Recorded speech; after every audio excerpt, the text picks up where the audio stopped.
नमस्कार मित्रों, कैसे हैं आप। तो आज अपन स्टार्ट करेंगे स्टील स्ट्रक्चर के पीवाईक्यूज, जिसमें सबसे पहले चैप्टर है इंट्रोडक्शन, रिवेट एंड बोल्ट। इससे स्टार्ट करेंगे, ठीक है। सबसे पहला क्वेश्चन है, as per IS 1367 part 3 the yield stress of a bolt of grade 4.6 will be. कितना हो जाएगा यील्ड स्ट्रेस? कितना हो जाएगा 4.6 के लिए? 240, ठीक है। कैसे? 400 इंटू 0.6, ठीक है। ये हो जाएगा 240। The alloying element in stainless steel are, stainless steel में अलॉइंग एलिमेंट कौन सा होता है?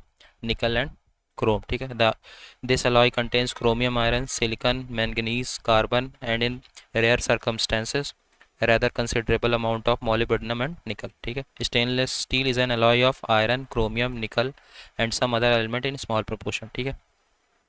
as per IS 800 2007 the design tensile strength of friction grip type of bolt is equal to the nominal tensile strength of bolt divided by partial factor of safety. If the tensile strength is calculated at ultimate load, then partial factor of safety कितना हो जाता? Then partial factor of safety becomes 1.25, ठीक है। तो as per IS 800 2007 जो design tensile strength of friction grip type of bolt की होती है, वो किसके बराबर होती है? Nominal tensile strength of the bolt के बराबर होती है, divided by partial factor of safety. अगर टेंसाइल स्ट्रेंथ कैलकुलेट करें अल्टीमेट लोड पे, तो पार्शियल फैक्टर ऑफ सेफ्टी कितनी हो जाएगी? 1.25, ठीक है।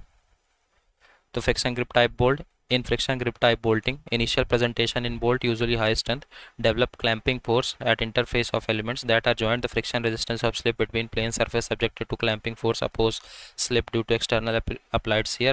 Friction grip type of bolt nutshell conform to IS 3575. Installation procedure IS 400 and partial factor of safety will be 1.25, ठीक है।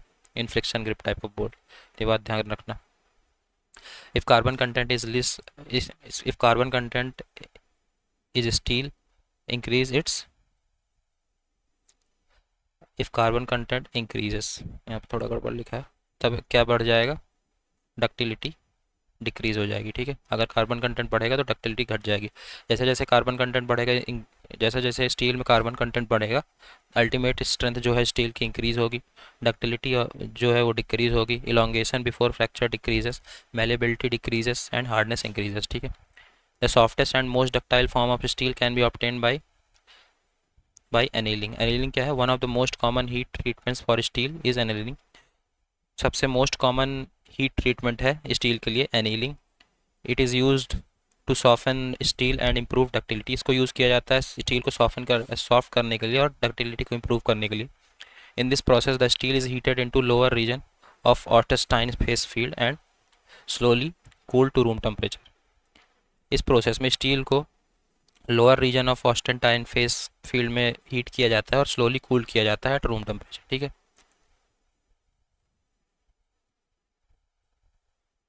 number of yield point that is observed in midpoint runout behavior in low carbon steel is, कितने number of yield points? 2, ठीक है। लो carbon steel display yield point runout where material has 2 yield points, ठीक है। अपर yield point and lower yield point, ठीक है। dash dash is a type of excessive bearing failure when the bolt hole is near the end of the plate, which is type of shear failure of plate is a type of excessive bearing failure when the bolt hole near the end of plate, ठीक है।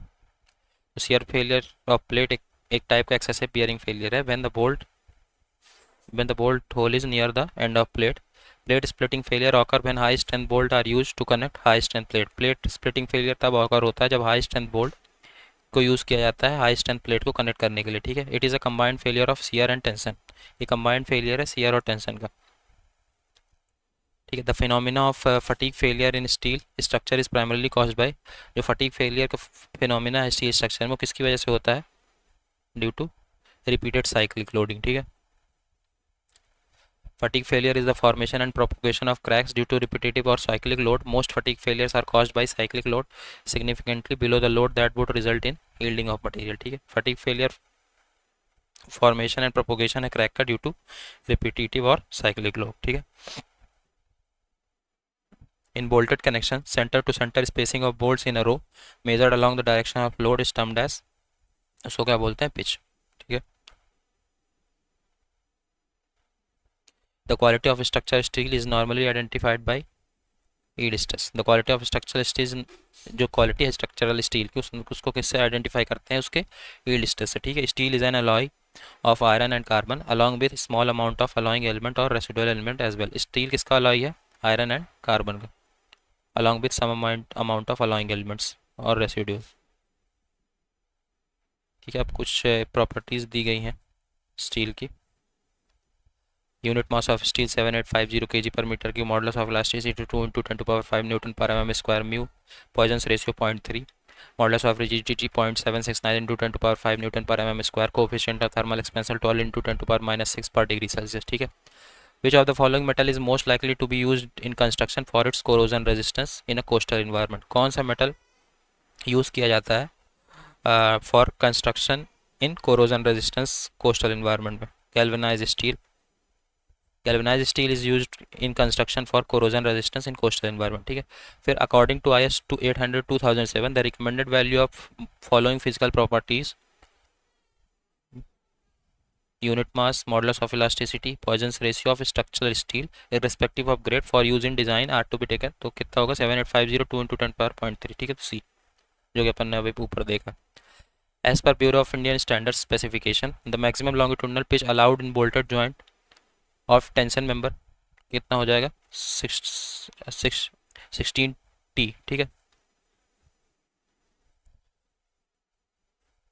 To maximum pitch जो होती है वो कितना होता है, pitch shall not be less than 2.5D where D is nominal diameter and pitch shall not be more than 16T और 200 mm whichever is less in tension member, और compression member में 12T और 200 mm, ठीक है। Minimum pitch of rivet कितना हो जाएगा 2.5D।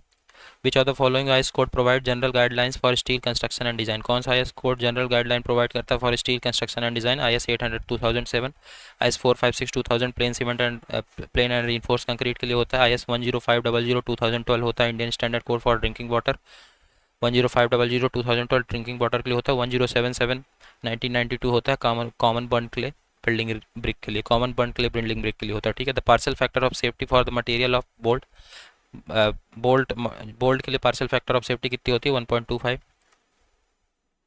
Resistance govern bye yielding के लिए पार्शियल फैक्टर ऑफ सेफ्टी होती है 1.1। Resistance of member by buckling के लिए 1.1। Resistance govern by ultimate stress के लिए 1.25, ठीक है। रेजिस्टेंस ऑफ कनेक्शन में देखें तो बोल्ट फ्रिक्शन टाइप अगर सॉफ्ट फैब्रिकेशन है तो 1.25, फील्ड के लिए भी 1.25, बोल्ट बियरिंग टाइप 1.25 रिबेट्स के लिए 1.25 बेल्ट्स के लिए 1.25, अगर फील्ड फैब्रिकेशन है बेल्ट्स तो 1.5, ठीक है। For which type of failure member 1.25 is the suitable partial factor of safety? किस तरह के फेलियर मेंबर के लिए 1.25 सुटेबल है, rupture at ultimate stress. which is suitable partial factor of safety for buckling type of failure? buckling type of failure के लिए 1.1, ठीक है।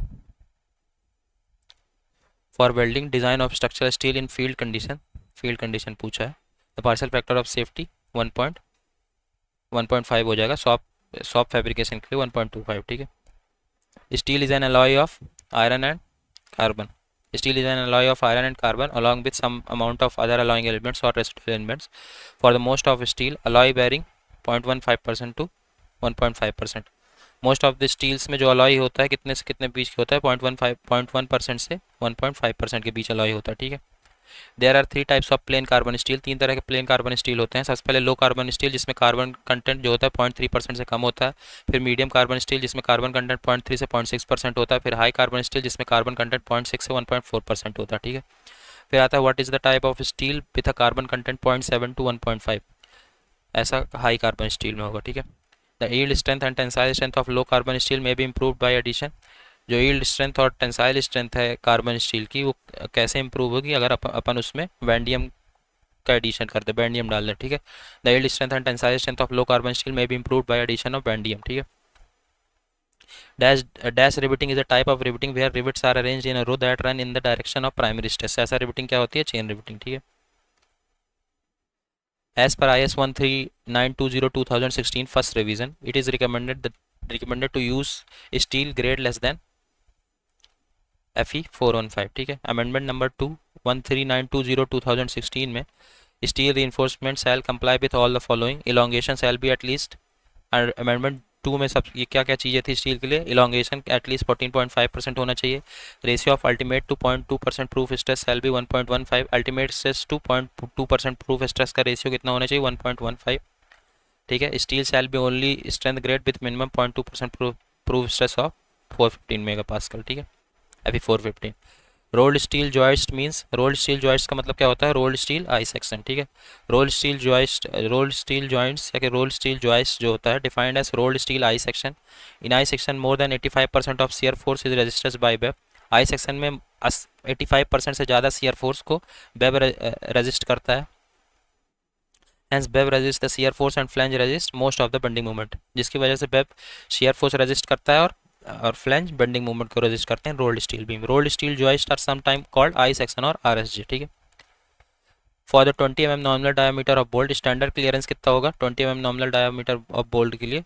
2 mm। ठीक है, तो अगर नॉमिनल साइज 12 से 14 है तो 1, 16 to 24 है तो 2 mm, 24 से ज़्यादा है नॉमिनल डाया तो 3 mm। ठीक है, for steel member the rivet joint is a lap joint and butt joint. Type of joint may be grouped into following: lap joint, it is simplest type of joint. In this, plates connected overlap another. In this type of connection, two main plate butt against each other and a connection is made by providing single cover plate connected to the main plate or double cover plate one other side of main plate। ठीक है,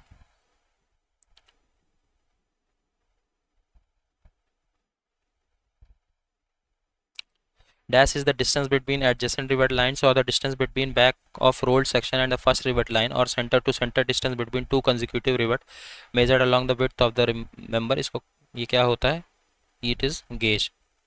ठीक है, distance between adjacent rivet or distance between back distance between back of the rolled section and first rivet line or center to center distance between two consecutive rivet measured along the width of member। ठीक है, it is gauge distance। Wait a second, okay। The whole dia in base plate shall not be exceed the anchor bolt dia by more than 6 mm। ठीक है, hole size the nominal dia of a completed hole other than hole in a base plate shall be 2 mm larger than nominal bolt dia for a bolt not exceeding 24 mm in dia and not more than 3 mm for larger bolt of greater dia। ठीक है, and कि nominal dia अपन ने देखा कि अगर nominal dia 24 से ज़्यादा है तो स्टैंडर्ड क्लियरेंस जो कि मतलब उस जो होल के लिए 3 mm और बढ़ा देंगे। ठीक है, पर अगर for a hole in base plate, अगर बेस प्लेट में होल है, the hole dia shall not be more than 6 mm greater than the anchor bolt diameter. ठीक है, अगर होल जो है बेस प्लेट में है तो जो होल डाया है वो 6 mm से ज़्यादा नहीं होना चाहिए, greater than anchor bolt dia. ठीक है, dia of head of rivet is dash of the diameter of shank of rivet. Dia of head of rivet is 1.6 of the diameter of shank of rivet। ठीक है, a rivet is made up of round wrought iron or steel bar with cup or other shaped head on one side formed by dies। a rivet specified by diameter of shank, length and type of head। ठीक है, rivet are used in structural work like roof truss, bridge, ship building and aircraft work and in pressure vessel like boiler, air receiver and hydraulic tanks। According to IS 2115/1982, diameter of snap head or pan head is taken as 1.6 d, where d is diameter of rivet body। IS 2155/1982 के अनुसार जो dia है snap head का या कि pan head का वो कितना होगा 1.6 डी, वेयर डी क्या है? Wait a second, 1.6 D, where D क्या है? Dia of rivet body. Unwin formula किसके लिए यूज़ किया जाता है? नॉमिनल डाया को डिटरमाइन करने के लिए 6.05 अंडर रूट टी। ठीक है, nominal dia of D of the rivet to be used in plate thickness T, Unwin से निकाल लेंगे 6.05 under root T. For single cover butt joint where thickness of thinner plate is T, cover plate is taken as कितना लेंगे 1.125 टी। Type of butt joint in which only one cover plate is placed on the main plate. In single cover butt joint the thickness of cover plate 1.125 times of the cover of main plate, या कि 9/8 times of main plate. ठीक है, 9/8 times of thickness of main plate. Rivet value is defined as, rivet value क्या है? Minimum of shearing and bearing strength of rivet. Shearing strength and bearing strength of rivets में जो minimum होगा वही होगा rivet value. ठीक है,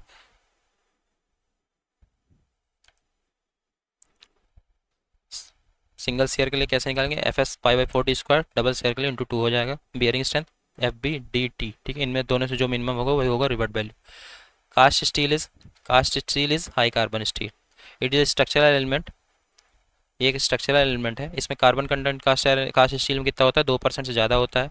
cast iron में 2 to 4.5% होता है, पिग आयरन में 4 to 5%, कार्बन स्टील में लेस देन 2%, कार्बन स्टील में less than 2%, high carbon steel में 0.6 से 1.4%, मीडियम में 0.25 से 0.6%, लो में लेस देन 2.25%, रॉट आयरन में लेस देन 0.1% कार्बन कंटेंट होता है, ठीक है, और प्योर आयरन में 0% कार्बन कंटेंट होता है। ये बात ध्यान रखना अपने को, ठीक है।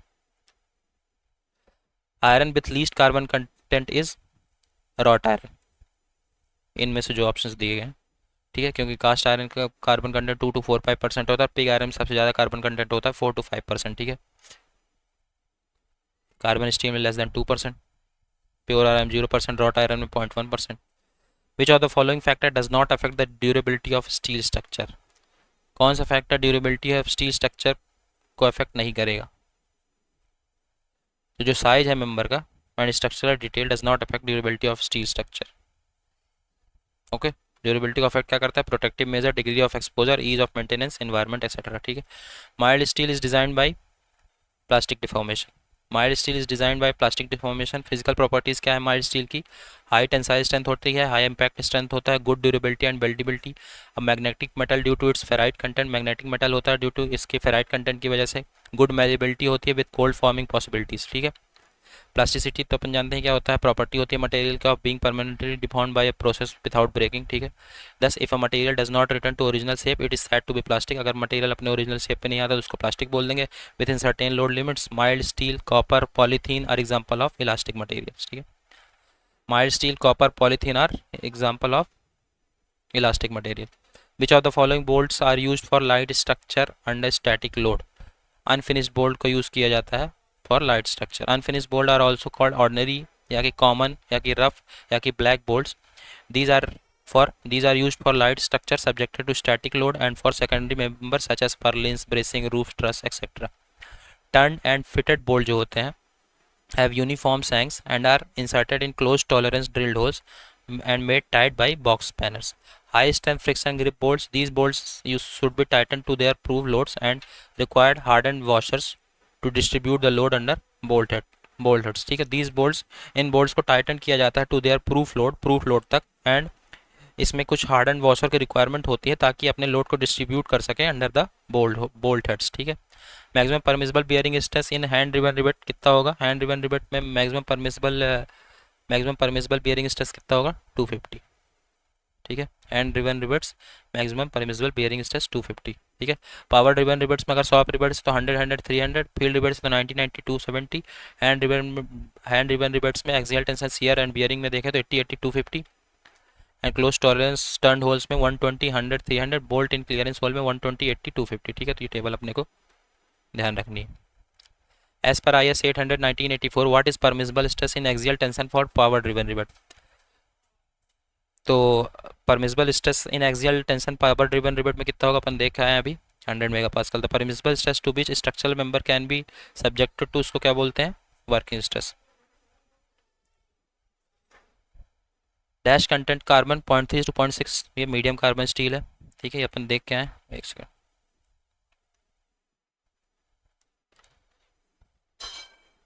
माइल्ड स्टील में कितना परसेंटेज ऑफ कार्बन होता है, 0.15 से 0.3%, मीडियम में 0.3 से 0.6%, हाई में 0.6 से 1.5%, कास्ट आयरन में 2 से 4%, ठीक है। The content of carbon in plain and low carbon steel कितना होगा, 0.3% माइल्ड स्टील में। As per Indian standard the ultimate tensile strength Fe400 grade steel is, ultimate tensile strength of Fe400 कितना हो जाएगा, 540 megapascal.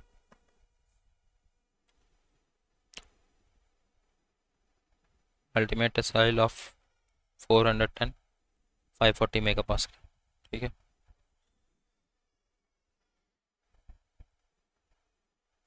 For Fe250 grade structural steel, the ultimate tensile stress is 410 megapascal. For Fe250 grade, for Fe250 grade of structural ultimate tensile strength कितना हो जाएगा, 410 megapascal, ठीक है। and for Fe 410 540 megapascal, for Fe 450 570 megapascal and Fe 590 E 450 के में 590 megapascal, ठीक है। Fe 300 and 350 440 490 165 290, ठीक है। तो अपने को 250 और 410 ध्यान रखना है, ठीक है। 410 and 540 megapascal. When compared to mild steel bar, the percentage of carbon content in high strength deformed bars ज़्यादा होता है हाई स्ट्रेंथ डिफॉर्म बार्स में। जब कंपेयर करें तो माइल्ड स्टील बार से, तो कार्बन कंटेंट हाई स्ट्रेंथ बार में ज़्यादा होता है। कितना होता है? माइल्ड स्टील बार में जो कार्बन कंटेंट होता है 0.15 से 0.25% या 0.3 या कि 0.3% तक होता है। These steel bars are also referred in mild steel bars को प्लेन बार्स भी बोला जाता है, with low carbon steel and dead steel या कि लो कार्बन स्टील भी बोला जाता है। हाई स्ट्रेंथ डिफॉर्म बार्स में जो कार्बन कंटेंट होता है 0.7 से 1.5% तक होता है। Typically these are grades of HSD bar. कौन कौन से ग्रेड्स होते हैं इसमें? Fe 415 Fe 500, ठीक है। यहाँ पे जो Fe 450 और Fe 500 में जो नंबर है 415 और 500 वो इंडिकेट करता है yield strength of bar in NM newton per mm square, ठीक है। Which of the following value represent the maximum permissible shear and bearing stress in power driven rivets? Power driven rivets में maximum permissible shear and bearing stress कौन represent कर रहा है? Maximum permissible shear stress कितना होता है? 100 mega pascal, bearing stress 300 mega pascal, जो कि अपन ने पीछे भी देखा और ये टेबल है वापस, ठीक है। एल्यूमिनियम की डेंसिटी कितनी होती है? 2.7 gram per centimetre cube. Aluminium की डेंसिटी होती है 2.7 gram per centimetre cube. Zinc की डेंसिटी होती है 7.13 gram per centimetre cube. Silver की डेंसिटी होती है 10.5 gram per centimetre cube. Wait a second. Silver की डेंसिटी होती है 10.5 ग्राम पर सेंटीमीटर क्यूब और गोल्ड की डेंसिटी होती है 9.28 ग्राम पर सेंटीमीटर क्यूब, ठीक है। In mild steel carbon percentage ranges between. Mild steel में कार्बन किस कहाँ से कहाँ तक रेंज, मतलब कार्बन की जो रेंज होती है कहाँ से कहाँ तक होती है? 0.15 से 0.25% तक, ठीक है। तो यहाँ पे अपना ये लेक्चर कंप्लीट होता है। अब नेक्स्ट लेक्चर से अपन आगे के क्वेश्चंस को डिस्कस करेंगे। Okay, so thank you so much.